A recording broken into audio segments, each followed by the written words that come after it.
É muito comum que, de um modo geral, a gente compreenda uma pessoa neurótica como uma pessoa louca. Então, neurose seria loucura, isso é o pensar comum do dia a dia. Justamente por eu saber que pensa-se dessa maneira, eu queria que você já começasse dizendo pra gente o que é uma neurose. Pois é, Darlene, a grosso modo, é importante nós definirmos o que seria um neurótico. Na maioria das vezes, a gente tem um certo tabu, um certo preconceito com a palavra neurótico. Isso. Que se imagina neurótico como uma pessoa maluca, uma pessoa louca. E na maioria das vezes, quase todos nós somos um pouquinho neuróticos. Essa é a realidade. Porque o neurótico nada mais é do que aquele indivíduo que ele deixou com que as suas emoções tomassem uma proporção tão grande na vida dele e ele chegou a um ponto que ele não soube mais lidar com essas emoções. E essas emoções acabaram interferindo no cotidiano, na maneira dele lidar no dia a dia com a vida, com as situações. Isso muitas vezes faz com que o neurótico acabe lidando de uma forma disfuncional com a vida e com as coisas que ele precisa resolver no seu dia a dia. E já fica bem claro que não estamos falando de pessoas que chegam à loucura. Nós estamos falando daquelas questões emocionais que saem do seu lugar de maneira tal que tomam uma proporção muito grande no nosso dia a dia, nas coisas mais comuns. Neurótica é a pessoa cujas emoções descontroladas estão interferindo em seu comportamento, em seu relacionamento, enfim, na sua relação consigo mesma e com o outro também. Tem algum problema emocional? Tem alguma depressão, irritabilidade, alguma disfunção que me impede de viver uma vida saudável, de viver uma vida alegre? Se você olhasse com cara feia para mim, provavelmente ou eu ia ficar muito triste, ia morrer de tristeza, ou eu ia brigar com você. Esse era o seu padrão? Era o meu padrão antes. Eu fui aprendendo a lidar com as minhas emoções. Então aquilo lá não me afetava mais, eu não ficava infeliz. E essa pessoa me convidou para Neuróticos Anônimos. E na hora eu fiquei um pouco assim, pô, neurótico, eu sou neurótico, que isso? Não, a palavra é forte, Então eu me senti chateado de ter sido convidado por causa desse nome, né? Você já tinha buscado ajuda com psicólogo, terapia, medicação, e alguém disse para ele, olha, conheço Neuróticos Anônimos. Ele pensou, tá me chamando de doido, estou muito chateado com isso. Você ficou ofendido, de certa maneira. Quando chega lá, tem esse acolhimento. Que coisa boa isso, né, Ana Paula? É alguém encontrar um novo caminho. E mesmo com um certo preconceito, ele foi lá e buscou. Muitas pessoas estão sofrendo e ficando doentes realmente com essas dificuldades de relacionamento. E os Neuróticos Anônimos, a Irmandade Anônima, é mais uma possibilidade de você buscar ajuda. Um dos requisitos para participar de uma irmandade é você querer ser ajudado, é você admitir que precisa de ajuda. Exato. Então, esse é o único requisito. Então, é muito importante que lá nós vamos curar também os nossos relacionamentos. Na questão familiar, como você já falou, do trabalho, da sociedade de modo geral. Mas talvez mais comum no dia a dia são as nossas dificuldades em nos relacionarmos uns com os outros. Então, marido, mulher, filhos, colegas de trabalho, nosso dia, tudo na vida se constrói em cima de relacionamentos. E aí, se eu tenho dificuldade nos relacionamentos, tantas vezes eu adoeço. Nós falávamos com a psicóloga Ana Paula e ela estava explicando que uma das questões a se levantar na busca pela cura é justamente rever aquilo que corrói por dentro de nós, mas às vezes não damos o braço a torcer em dizer assim, assumo, sou uma pessoa egoísta. Grover, que foi o fundador de Neuróticos Anônimos, que se espelhou nos passos dos alcoólatras anônimos. De alcoólatras anônimos, porque ele também era um alcoólatra, só que ele parou de fazer uso do álcool, mas ele percebeu que ele ainda tinha umas doenças emocionais que precisavam ser tratadas, além do alcoolismo. E ele utilizou desses 12 passos também para trabalhar essas questões emocionais. E ele diz o seguinte, que o início de toda doença emocional, a causa seria o egoísmo. E quando eu comecei a ler o livro, eu falei, meu Deus, eu sou tudo isso. Sou eu, parece que o Grover está escrevendo de mim, ele está falando de mim. E essa questão de egoísmo que a moça falou é muito interessante, porque a gente acha que a gente não é egoísta. A gente acha, por exemplo, quer ver? A mãe interfere na vida dos filhos. Ela acha que ela está fazendo o melhor para o filho dela. E realmente eu acredito que toda mãe faz. Só que ela não entende que a vida do filho é do filho. Ele tem que ter as experiências dele, ele tem que ter a vontade dele, e a gente se torna assim, digamos assim, um coronel na vida dos outros. O início de toda doença emocional, a causa seria o egoísmo. Deixa eu contar um segredo para vocês. E tem igrejas assim, ó, de gente com questões emocionais mal resolvidas e não estão buscando a cura como deveriam buscar. Na maioria das vezes, esse egoísmo ele se manifesta de uma forma muito sutil, que até para nós admitirmos que somos egoístas é muito difícil. Exato. Então, às vezes, uma situação assim, e a pessoa reage desse tamanho. Às vezes uma situaçãozinha assim, e a pessoa sente como se fosse acabar o mundo, sabe? Então, reage muito. A famosa tempestade em copo d'água. Tempestade num copo d'água. Tem um descontrole emocional, fobias, medos. Isolamento, a pessoa não gosta de sair de casa, não conversa, não se relaciona com as pessoas, depressão, a pessoa tem falta de energia para sair, para trabalhar, para fazer as coisas do dia a dia, impulsividade também, a pessoa não pensa, faz as coisas sem pensar, depois ela se arrepende, não tem controle dos impulsos, fala coisas ou age, depois ela se arrepende porque machucou, ofendeu alguém, solidão.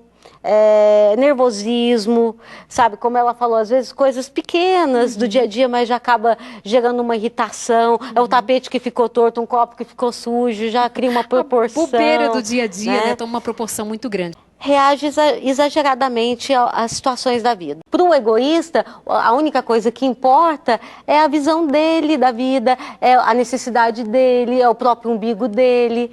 Então, isso, ele não... às vezes, de forma até inconsciente, né? Isso é totalmente inconsciente. A gente está falando agora para um milhão de pessoas que pode, nesse momento, estar dizendo, não é bem assim, eu não me vejo assim. É justamente essa questão do eu não me ver assim. Mas se a gente for vasculhar, que esse é o trabalho que se faz, de vasculhar, de se autoconhecer, de se autodescobrir, vai descobrir lá algumas coisinhas que nos fazem sofrer e muito. Porque muitas vezes eu sinto depressão, raiva, descontrole emocional, porque na maioria das vezes eu quero fazer as coisas segundo a minha vontade. Então, e nem sempre as coisas vão acontecer conforme a minha vontade, conforme o jeito que eu gostaria que acontecesse.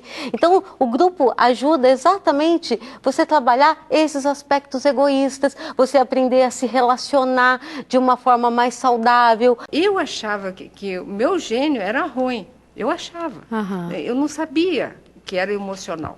E aí você não percebia que isso era uma dificuldade. Por isso que quando eu li a literatura, para mim foi uma surpresa.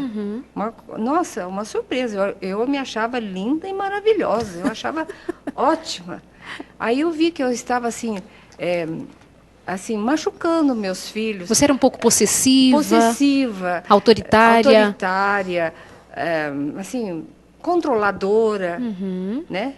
E é lógico que ninguém gosta de ser controlado, né? Por exemplo, a depressão, muitas vezes a causa dela está no egoísmo. Fala-se na Irmandade que depressão é raiva congelada. No seu caso, era mais ou menos isso? Também admito isso, sim. É a raiva congelada, porque, como disse a Ana Paula, são as situações do dia a dia, né, que não são como a gente gostaria que fosse, né?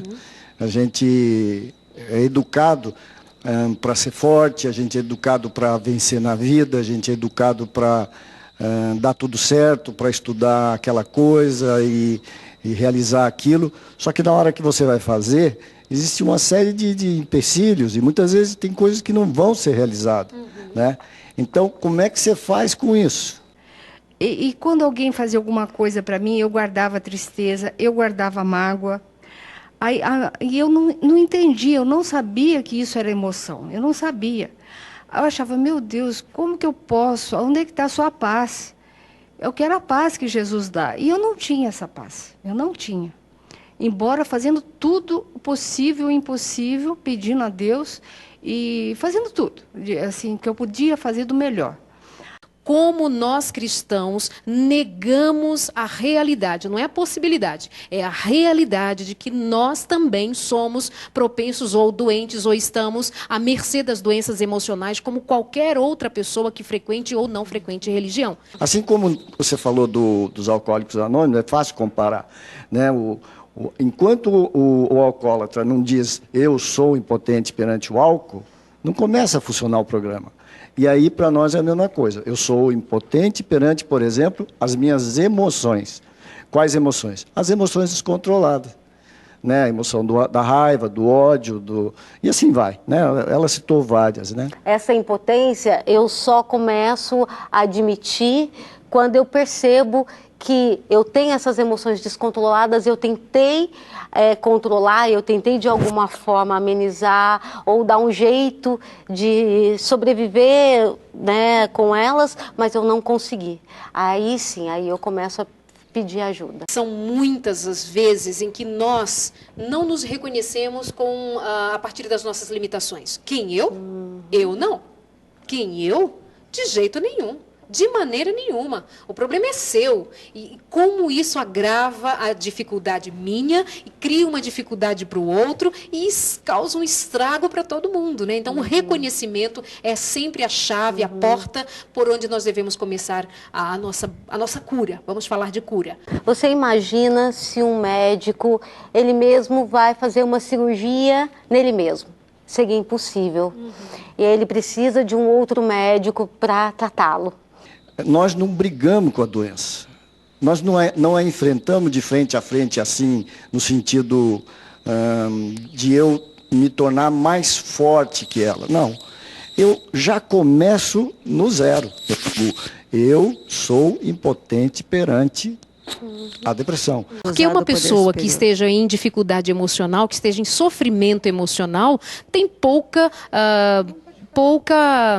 condição de buscar a Deus de maneira adequada.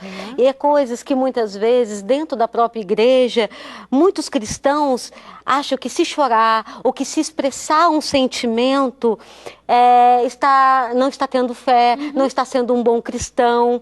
Então, eu particularmente, eu fui uma pessoa que eu passei durante 5 anos dentro de uma igreja, um ministério, e eu tive um período de depressão, onde muitas vezes eu nunca tive coragem de demonstrar isso para as pessoas e de falar que você não tem fé. Porque se eu falasse, além do que eu estava passando, eu ia ser julgada como uma pessoa que não estava tendo fé o suficiente. Né? Então, eu acho assim, é muito importante, eu acho assim, a pessoa não achar que ela tem gênio ruim, que ela é isso, que ela é aquilo. Ela saber que ela tem uma doença emocional. E que precisa buscar ajuda. Não é isso? É você querer ser ajudada, é você admitir que precisa de ajuda. Exato. O que acontecia antes que mudou? Que percepção foi essa? Se lá não é uma igreja, o que é? São mudanças de padrões de comportamento. A gente refletindo, principalmente em cima dos princípios das tradições dos anônimos, a gente vai aprender a se expressar de maneira saudável. Então, nesse ambiente de NA, o que acontece? A pessoa ela tem a liberdade de expressar o seu sentimento sem ela ser julgada. Ela vai ser entendida por outra pessoa que também teve o mesmo sentimento. Por isso ela vai ser compreendida. Isso é maravilhoso, é a liberdade que muitas vezes nos podam, a sociedade nos poda, nós nos colocamos numa situação de prisioneiros até, do que vão dizer, do que vão pensar, e às vezes nós estamos sentados no banco da igreja e as pessoas nos veem como pessoas que têm uma família, está tudo muito bem, está tudo muito bom, exteriormente, mas por dentro, só Deus sabe a nossa luta. A gente fala de terapia de espelho, ou seja, ver através do outro, a gente se vê, né? Terapia de espelho tem essa abordagem diferenciada e com um índice altíssimo de cura, vamos dizer assim, para os membros que participam, porque o NA é um exemplo de sucesso. O que a gente fala que existe uma identificação, tanto na doença quanto na cura.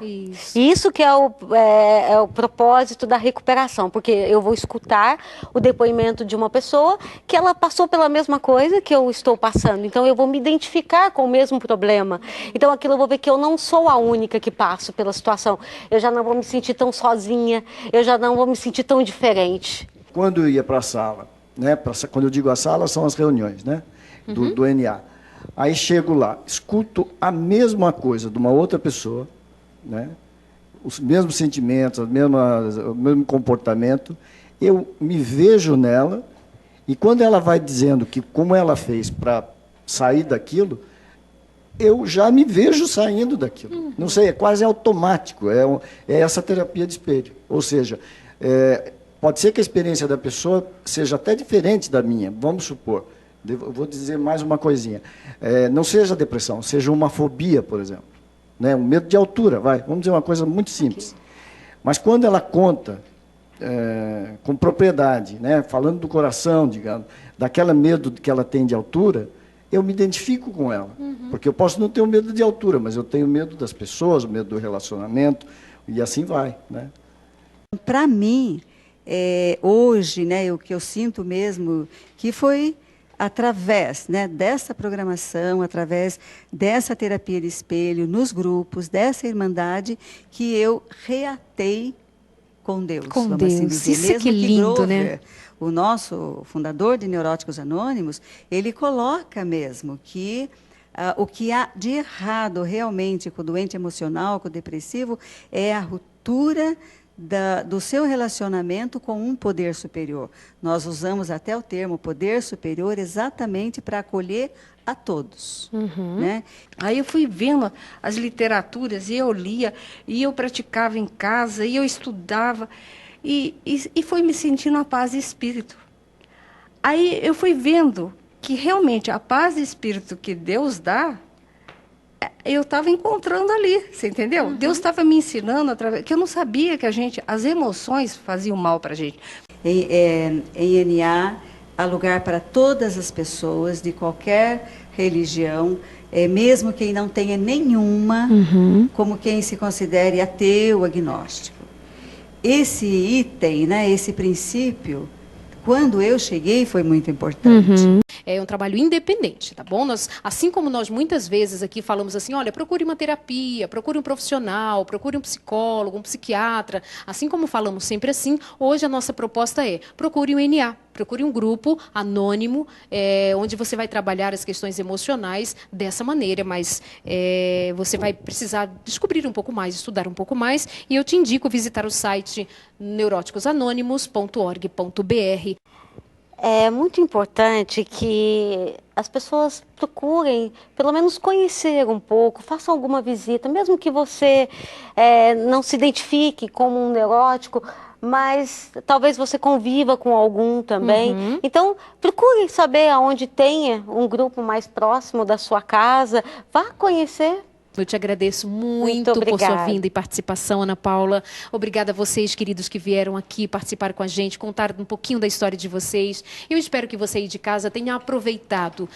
Apenas uma dica, todo um programa para dar uma ideia para você, mais uma possibilidade de você buscar ajuda. Que Deus te abençoe, que Deus seja com as suas decisões, com a sua busca, e que Deus esteja em primeiro lugar na tua vida para te dar a direção correta. Você ouviu aqui pessoas cristãs, viu? Você ouviu pessoas aqui que frequentam igrejas e têm questões emocionais importantíssimas que estão sendo trabalhadas ainda. Não fica curado, né? A coisa não é agora que pode dizer, ganhei um diploma de cura. Não existe isso. É um dia de cada vez. Comece hoje, que o seu dia seja hoje o dia de ser feliz. Um beijo, até o nosso próximo encontro aqui no Consultório de Família. Até lá.